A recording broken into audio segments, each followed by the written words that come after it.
어제 본문 19절을 여러분 보시면 열심히 복음을 전하는 이 바울, 아테네 시내에서 열심히 복음을 전하는 바울을 사람들이 아레오바고로 끌고 갔다, 그렇게 되어 있습니다. 여러분, 아레오바고는 아테네 북서쪽에 있는 높이 솟은 바위 언덕인데, 이곳은 이 아테네의 일종의 법원 같은 역할을 한 곳입니다. 아테네는 여러분 세계 종교와 철학의 그 당시 중심 아니었습니까? 그러니까 워낙 새로운 사상, 새로운 종교가 많이 들어오니까 새로운 주장을 하는 사람이 있으면 이 아레오바고에 데려가서 질문을 하고 대답을 들어보고는 이 사상과, 이 사람이 전하는 사상과 종교를 우리 아테네 시내에 전하도록 허용할 것인지 아니면 내쫓고 금지시킬 것인지를 판단하는 그런 기능을 한 곳이 바로 이 아레오바고입니다. 그래서 아테네의 정신을 지키기 위해서, 여러분, 소크라테스가 아테네 젊은이들을 정신적으로 타락시켰다, 그래서 사형을 내렸지 않습니까? 그것처럼 이 아테네는 자기들의 그 종교와 사상을 지키기 위해서 노력을 했는데, 이 아레오바고라는 곳이 일종의 심판 기능을 했던 것입니다. 그러니 지금 바울이 아테네 시내에서 열심히 복음을 전하는데 사람들이 들어보니까 새로운 이야기입니다. 왜냐하면 바울이 전한 복음의 핵심이 뭡니까? 부활. 죽은 자가 살아났다, 예수님 죽었다가 다시 살아나셨다라고 하는 부활을 전하고 있으니까 이게 온 아테네 시내에 화제가 된 거죠. 그래서 사람들이 그렇게 부활을 전하고 있는 바울을 끌어다가 아레오바고로 데려가서 거기서 이제 네가 전하는 가르침이 뭔지 한번 해봐라. 그리고는 거기 아마 아테네 시내에 중요한 그런 지도자들이 쫙 모여서 이제 바울이 전하는 그런 복음을 지금 공식적으로 듣게 된 것입니다. 여러분, 이 말은 그만큼 바울의 아테네 전도가 뜨거웠고 열정적이었다는 것을 우리에게 알려줍니다. 어제 말씀드린 것처럼 바울은 복음 전하는 자기 사명에 그야말로 아주 열심히 했습니다. 그것도 대충 한 것이 아니고 적당히 한 것이 아니고 할 수 있는 최선을 다했습니다.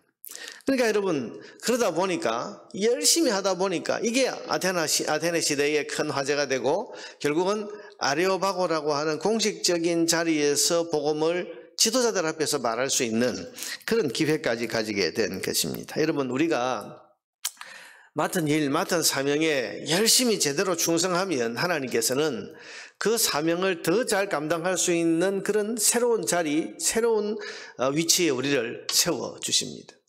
여러분, 작은 일에 충성한 자에게 하나님께서 큰 일을 맡기신다는 말씀은 진리입니다. 그래서 지금 맡고 있는 이 사명의 자리, 지금 맡고 있는 직분의 자리, 지금 내가 하나님께서 내게 주신 그 책임의 자리에서 정말 열심히 최선을 다해서 섬기면 작은 일에 충성하는 것을 지켜보신 하나님께서 그야말로, 이런 바울이 생각지도 못했습니다. 아레오바고라고는 이 공식적인 자리에서 그 아테네의 지도자들 앞에서 복음을 당당하게 전할 수 있는, 공개적으로 전할 수 있는 이런 기회를 어떻게 여러분 바울이 가진다고 생각을 했겠습니까? 그런데 열심히 하다 보니 하나님께서 그를 그런 자리에 세우신 것입니다. 그러니 우리 각자가 맡은 자리에서 하나님 주신 사명을 잘 감당하고 있으면 하나님께서는 작은 일에 충성하는 자기 백성, 자기 사명자를 보시고 하나님께서 그를 설만한 자리, 그래서 그 사명을 더 잘 감당할 수 있는 자리로 세워주시는 것입니다. 그러니 우리에게 맡기신 직분과 책임과 사명을 성실하게 열심을 다해서 감당하면 하나님께서 더 큰 것을 맡기신다, 이 사실을 믿으시기를 바랍니다. 한편 아레오바고에 선 바울, 오늘 본문에 보면 바울이 아레오바고 가운데 서서 말하되 아테네 사람들아, 너희를 보니 범사에 종교심이 많도다, 이 유명한 설교가 시작이 되는데요. 이게 여러분 오늘 본문을 보면 탁월한 전도자 바울의 전도 원리가 여기에 들어 있습니다. 바울이 어떻게 복음을 전했는가?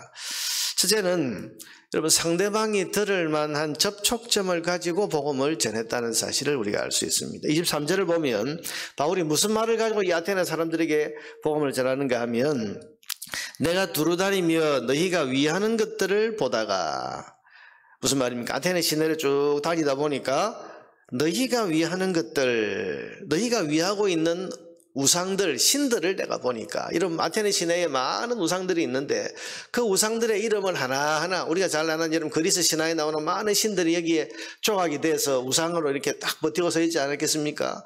그렇게 하다 보니까 아니 눈에 띄는 게 하나 있었습니다. 그게 뭡니까? 알지 못하는 신에게라고 새긴 단도 보았으니 이름이 없는 거예요. 그리고 거기에 보니까 뭐라고 되어 있습니까? 알지 못하는 신. 여러분, 이 아테네 사람들이 얼마나 신을 섬기고 이 종교심이 많았던지 자기들이 아는 신들의 단을 다 만들어 놓았는데 혹시나 우리가 빠뜨리고 있는, 우리가 알지 못하는 어떤 신이 있으면 그 신에게도 우리가 이 영광을 돌려야 되겠다, 이렇게 하면서 신의 형상, 신을 섬기는 단 밑에다가 알지 못하는 신에게 그렇게 써놓았거든요. 바울이 이걸 보면서 아테네 사람들이 알지 못하는 신, 그래서 오늘 이 본문이 뭡니까? 오늘 본문 여러분 23절에 보니까 그런즉 너희가 알지 못하고 위하는 그것을 내가 너희에게 알게 하리라. 그러면서 너희들이 알지 못하는 바로 그 신이 있다고 너희들이 하면서 섬기고 있는데 알지 못하는 그 신이 누군지를 내가 지금 가르쳐 주겠다. 그러면서 지금 하나님에 대해서 복음을 전하는 것입니다. 여러분, 이게 참 탁월한 것 아닙니까? 아테네 사람들에게 무슨 말로 복음을 전하겠냐. 그리고 아레오바고라고 하는 이 공식적인 자리에서 어떻게 해야 이 아테네 시내에서 계속 복음을 전할 그런 판단을 받을 수 있겠나. 지금 바울이 하는 말이 뭐죠? 너희들이 알지 못하는 신에게라고 그렇게 해놓고 섬기는데 그 알지 못하는 신이 누군지를 내가 가르쳐주러 이 아테네에 왔다. 그 사람들이 거기에 귀를 기울이는 겁니다. 우리가 알지 못하는 바로 그 신을 이 바울이라는 사람이 전하는가 보다. 그래서 귀를 기울이게 되는 것입니다. 여러분, 전도는 듣는 사람이 들을 만한 접촉점을 잘 가져야 됩니다. 그래야 듣습니다. 여러분, 지금 가정 문제에 고민이 있는 사람이 있는데 이 사람에게 예수 믿으면 건강해지고 천국 간다, 여러분 이 말이 귀에 들리겠습니까? 지금 눈앞에 지금 가정의 문제가 복잡하고 어렵고 이것 때문에 속상하고 있는데 이 사람에게는 여러분 가정의 평화를 주시고 그리고 관계의 회복을 주시는 그런 하나님의 복음의 은혜를 전할 수 있어야 되지 않겠습니까? 인생의 진리를 찾아서 고민하는 그런 사람이 있다면 그런 사람에게 여러분 예수 믿으면 부자 됩니다, 그렇게 말해봐야 귀에 들리지 않습니다. 아주 인생 이런 복음이 송불처럼 들리지 않겠습니까? 그러니 인생의 진리를 찾아 헤매는 사람에게는 그 사람이 들을 만한 접촉점을 찾아서 복음을 전할 수 있어야 돼요. 그게 지혜입니다. 여러분, 오늘 바울이 알지 못하는 신에게라고 적힌 단을 보면서 이 아테네 사람들에게는 이들이 알지 못하는 이 신이 누군지를 가지고 하나님에 대해서, 그들이 처음 들어보는 하나님에 대해서 내가 전해야 되겠다. 여러분, 이렇게 마음을 먹은 것처럼, 그리고 실제로 그렇게 전하는 것처럼 전도는 들을 만한 사람이 들을 수 있는 접촉점을 잘 가지고 전해야 됩니다. 두 번째로 바울은 오늘 설교를 보면 우상과 하나님의 차이를 분명히 하면서 복음을 전합니다. 24절에 보니까 우주와 그 가운데 있는 만물을 지으신 하나님께서는 천지의 주인이시니 손으로 지은 전에 계시지 아니하고 또 무엇이 부족한 것처럼 사람의 손으로 섬김 받으시는 것이 아니니. 무슨 말입니까? 아테네 사람들은 우상을 신으로 여기고 있으면서 우상의 신전을 만들어 놓고 이곳에 저곳에 이것은 누구 신전을 만들어 놓고 섬기고 거기 가서 많은 음식과 또 재물을 갖다 바치면서 그렇게 섬기고 있는데 그걸 보면서 뭐라고 그럽니까? 내가 전하는 이 하나님은 이런 사람의 손으로 만든 작은 신전 같은 이곳에 지금 들어가 있을 그런 하나님이 아니고 온 우주를 만드신 크고 크신 하나님이신데 우상하고는 비교할 바가 아니다. 그리고 너희들이 우상을 섬긴다고 아침 저녁으로 정성을 다하는데 하나님은 사람의 손으로 뭔가 섬김을 받을 만큼 뭔가 부족한 그런 분이 아니다.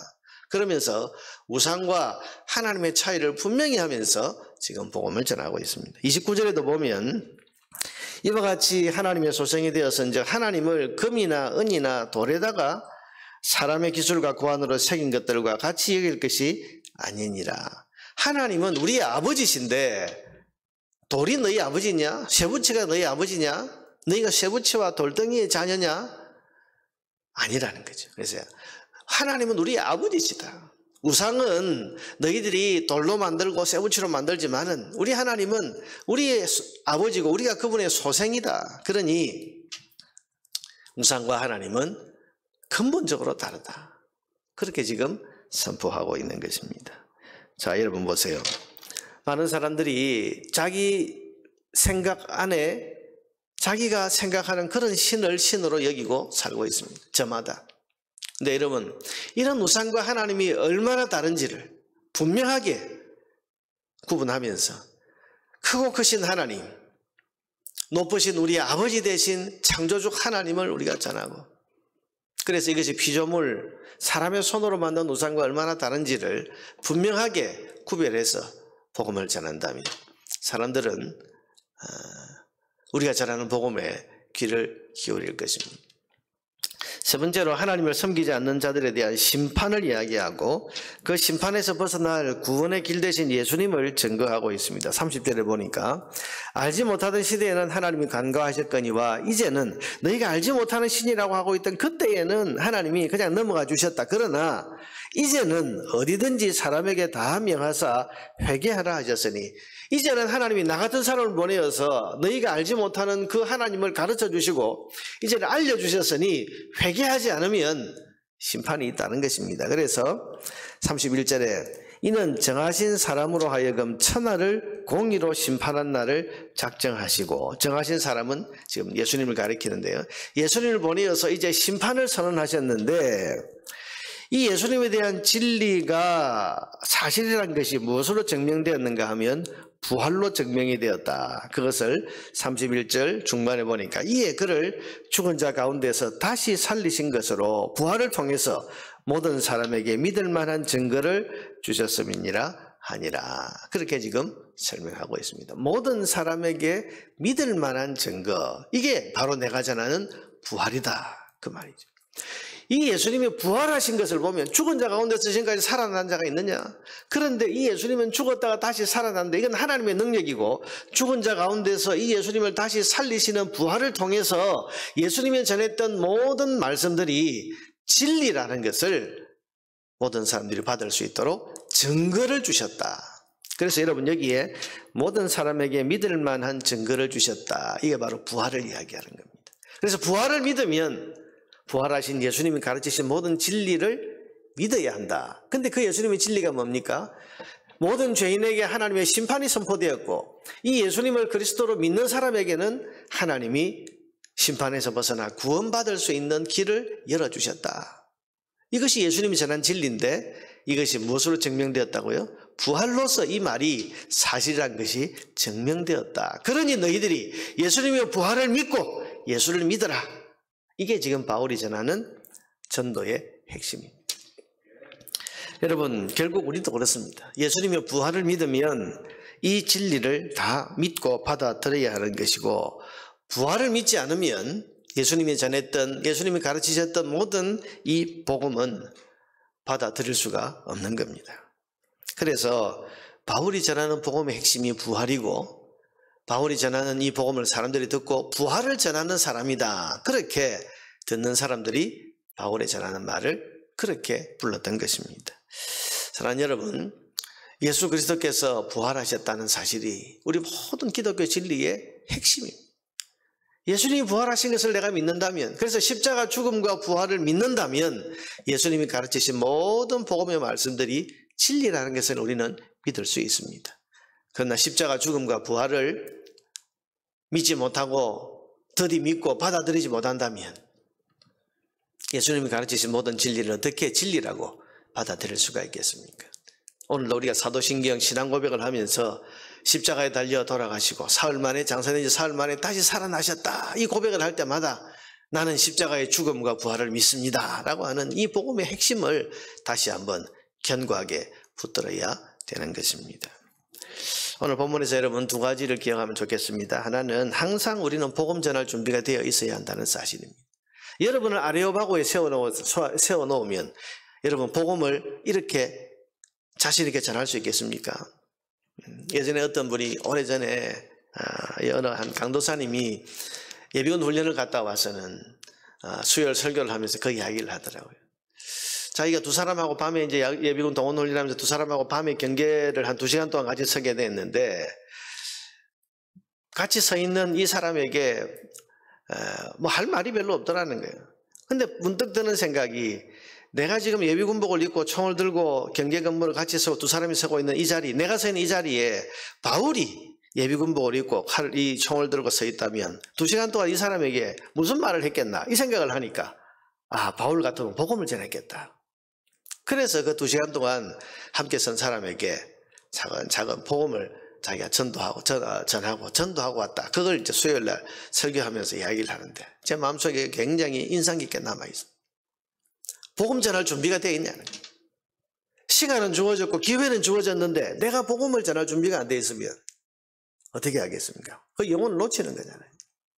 우리가 평상시 예수님에 대한 복음을 전할 준비가 되어 있어야 됩니다. 두 번째 사실은 전도하면 항상 열매가 있다는 사실을 우리는 믿어야 됩니다. 34절에 보니까 그렇게 믿은 사람 가운데 누가 있습니까? 아레오바고 관리 디오누시오와 다말이라는 여자가 있었다. 또 다른 사람들도 있었다. 전도의 열매를 지금 여러분 사실 아테네에서 바울은 교회를 세우지 못했습니다. 아테네 교회는 없잖아요. 그러니까 이 바울의 아테네 전도는 실패했다 그렇게 사람들이 말하지만 여러분 전도의 실패는 없습니다. 오늘 성경은 분명하게 작지만 분명하게 전도에는 열매가 있었다. 특별히 아레오바고에서 설교했는데 그 관리가 예수를 믿었다.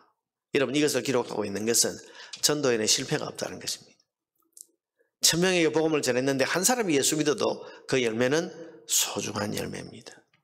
그래서 우리는 항상 전도할 준비가 되어 있고 누구에게든지 복음을 전해야 하는 것입니다. 이 사실을 기억합시다. 여러분 오늘 하루 살아가면서 복음을 전해봅시다. 성령을 힘입어서.